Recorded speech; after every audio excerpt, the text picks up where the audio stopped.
So we're starting a new series today, or this month, called The Wealth Revelation. Now I'm trying to assimilate my talks on Sunday with the radio show that I have called Minding Our Business, Creating a Spiritual Economy on Voice America. Shameless commercial there. Mondays at 12. Because it's a way to listen to it during the week as well. I mean, you can always listen to these on podcasts or YouTube, but and it's another expression of the same. It's kind of geared toward the business world rather than that sacred understanding, that spiritual aspect of the principle of what is wealth. Some of you know my colleague, Reverend Connie Phelps. We started in the ministry together back in 90-something, something like that. And about 3 or 4 years ago, she left the work, the community in Kamloops that she created, because she was, as she says, stirred by spirit. Have you ever been in that place where you know something greater is wanting to be expressed through you, but you don't know what it is, so you kind of just sit on it? And then you intellectualize it and put it off or procrastinate or do other things first because you think it might be. You suspect the divine urge might be a big frog, meaning it's going to ask you to change your life a lot or change the way you think about life a lot. May even have to release some things that you don't feel you want to release. But anyway, nevertheless, with many years of this teaching behind her, she decided to listen to the stirring. And she found herself on a plane to Nairobi. Thank you. Kenya was coming in, but it was Nairobi, Africa. Where, lo and behold, she met her present husband. Always a good thing. You never kind of can address what might happen. The long and the short of it is, they went back, and I have some new information. We have what they call a listserv of all the ministers globally in Centers for Spiritual Living. And news always comes out. And a lot of requests for prayer come out from our colleagues, which was the case for Reverend Connie. When she went back, she had shipped books, raised the money, got the books, even though they were used, shipped them to Nairobi, and she's been there, 3 months? I don't know. She comes back April 1st because she can only stay 6 months.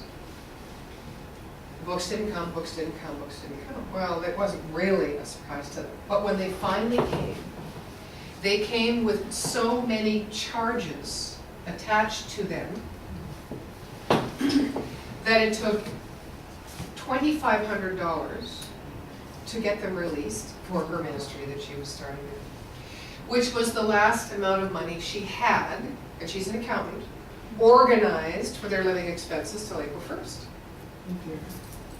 So she was with books, but she had no money to live. So she started to do her work. Now part of that work is soul work. We also call that subconscious work, where we allow those ideas in our conscious mind to rest or to open or to expand. And we listen. We listen. We become still. And we know that we know. And we know that the truth or the answer to the question is already within us. So we listen. We do things that are differently. We pull back. We remain still. We don't jump into something because it doesn't feel good. We just keep on being disciplined and we become still and listen. So she did that work. We often call that spiritual practice. And she discovered this. And I asked her if I could tell you the story, and she said yes. She discovered that both her and her husband Patrick had this same core belief in their subconscious mind. And it was this: that if we have no money, we are not going to be in the position to have to say no to those who ask us for financial support.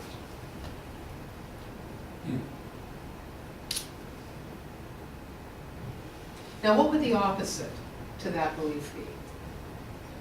What would carry the currency of life, the currency of infiniteness, wholeness?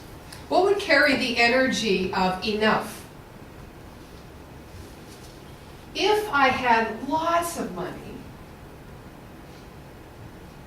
I could, but I wouldn't have to be in the position to say no when people ask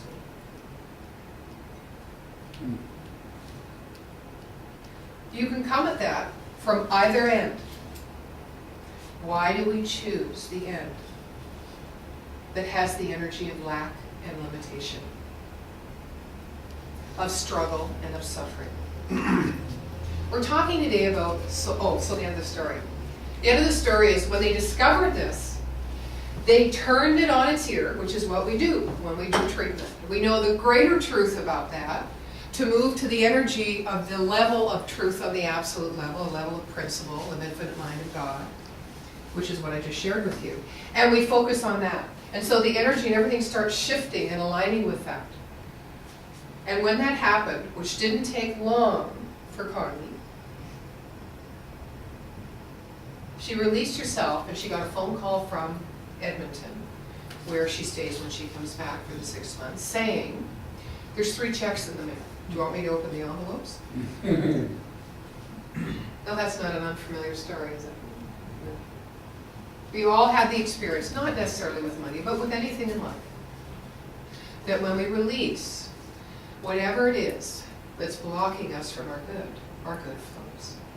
So that reminds us that if we want to start the flow, whether it's, again, financial, health, relationship, whatever it is, we need to be the energetic vibration and the full expression of that which we feel we lack, because we are the ones that initiate the flow.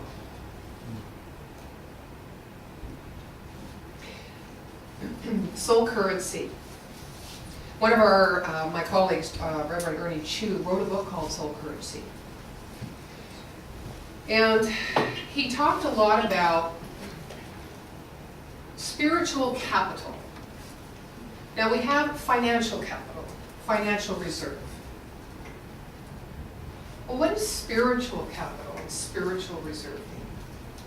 You might have heard the expression of making spiritual deposits or deposits into the spiritual bank account. So that there's something, there's legs under us, we have a foundation. For times like Connie just went through, when she had nothing, she had 2 months to go, and she didn't know how she was going to feed herself, let alone keep the ministry going. It's said that God has plans. Well, I don't know if that's true or that's not true, but what I believe is that the plan is just the natural flow of the full expression of the life it is as us being expressed. So when you stop to look at that and you look at this idea of soul currency, current, the energy and vibration of our soul fully expressing, it feels good. We think it's so many other things that we can attract to ourselves that will make us feel like a better human being, or improve our life, or give us a greater quality of life. But in the end, when you carve away, as God has found by subtraction, not addition, when you carve away all the external stuff, including our conscious thoughts, including our deep core subconscious beliefs, what are we left with? We are left with the originating spiritual capital, the investment that has already been made in life itself.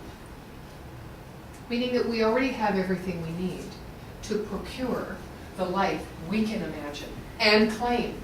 Not just imagine, a lot of people stop there, but part of our spiritual capital is claiming that which we desire as truth, that ability to be able to claim it, to speak it, to focus upon it, and to co-create it with the divine law of mind. That's spiritual capital. Spiritual capital is also, on the personal side, all those, it's kind of a culmination of all the spiritual assets that we have. What would spiritual assets be? Your mind might go to, I'm loving, right? I'm compassionate, I'm generous. I think those are pretty good assets. It also might go to, I'm quite often grumpy. I quite often play the role of the devil's advocate.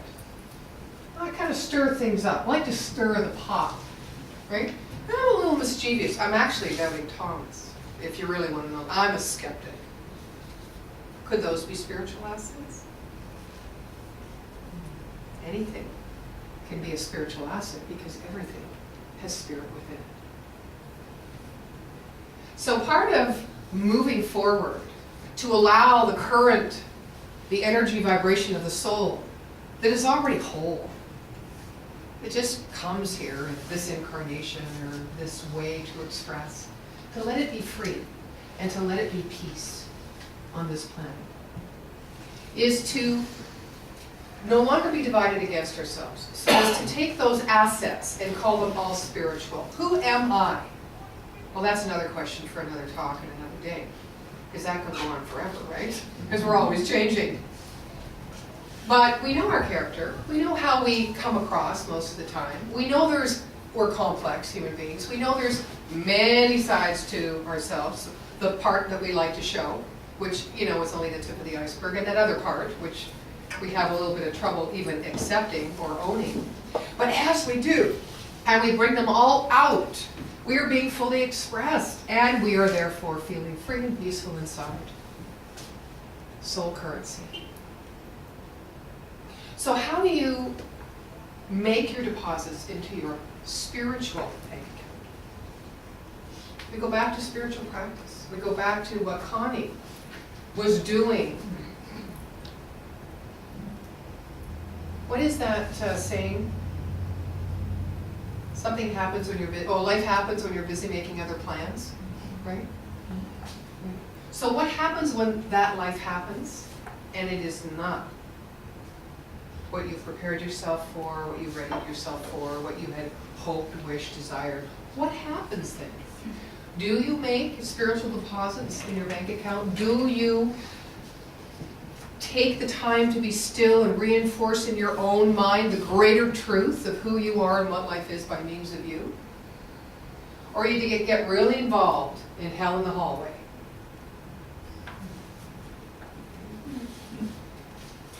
The principle, if we keep turning our mind to the truth, there is nothing that isn't possible by means of us, because it ceases to be a personal issue. We become impersonal, knowing that we are messengers, like our soul. Our soul is neutral. It doesn't have a personality. It has an energy. It is the essence. So we become impersonal to our conditions in life when we move our mind to be stayed on the truth. Truth. I'm not feeling well. It is my physical, personal reality. It is not the principle of truth, of health. Right? So I don't say, I am well, I am well, I am well, I'm vibrant, I'm feeling, oh my God, I could just, go on a zip line run. Because that isn't the truth right now. I feel like I want to go home to bed and cover myself up and just zone. That's my truth. But what is the universal truth of my health? If I say I am not well, then there's part of my mind that's going to resist it because it knows factually that it's not the truth. It's not what my experience is. But when we put our mind in the sense of physical health, when we make a deposit in that spiritual bank account, we are reminding ourselves of the principle of life in, as, and through me, flowing perfectly, uninterrupted, with everything it needs to be fully alive, fully expressed, to be vibrant, to be whole, which means to be healed, not divided against itself. When I start thinking about that, It's amazing how I don't feel symptoms in my body. When we are called by something greater, I'm going to just, kind of just say something like that's over here somewhere. The idea of if someone is in crisis, and it is our natural way to go and help, it's like just to drop everything in the moment. We don't even have to think about it. If a kid falls off a bike or whatever, we're there. We're there. It is the nature. If we stop to think of it and think about whether we had capacity or the right or it was appropriate or if we'd get hurt, we wouldn't be going. We'd stop that natural impulse to be fully expressed and to dip into the experience of our greater and greater capacity, our levels of capacity.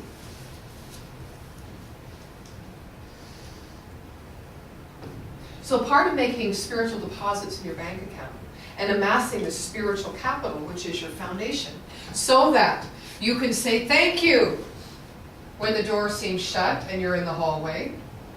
Thank you. This is all a part of the divine creative process unfolding absolutely as it should. Because there is only divine and universal order and harmony.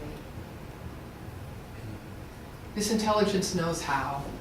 It knows when. It knows everything. It created us. And when we say we don't know, well, then we don't know. But we could say, I don't know, but I know something within me knows. Therefore, bringing that idea of this infinite mind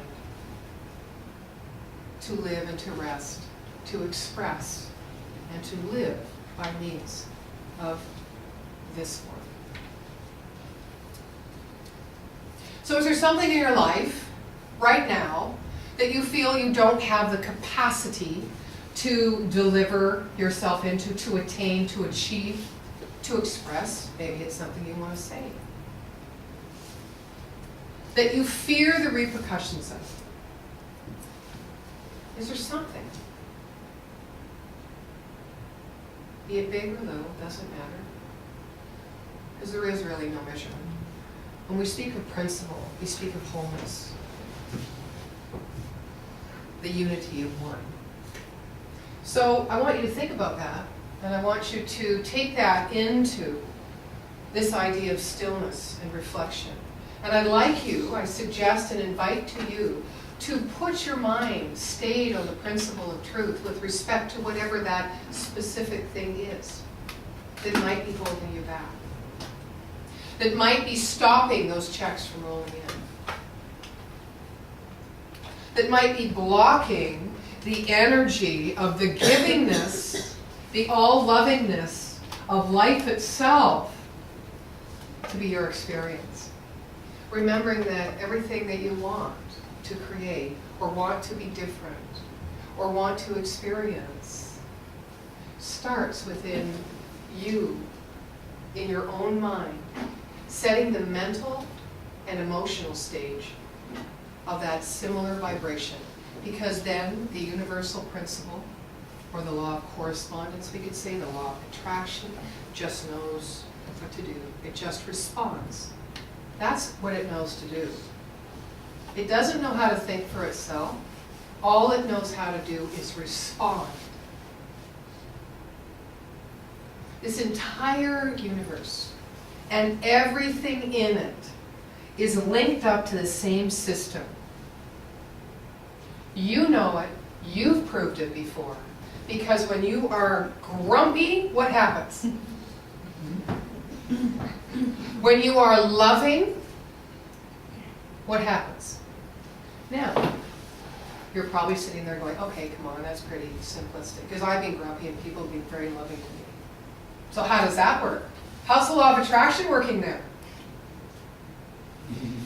I've been loving, and some people are really nasty to me. How is the law of attraction working there? Have you thought that? Well, we've got to remember that a couple of things are operating. One is our conscious beliefs, desires, choices, and the other is our subconscious core beliefs. So I may be extremely loving. That's my choice, consciously, to be there, to be present, to serve, to support.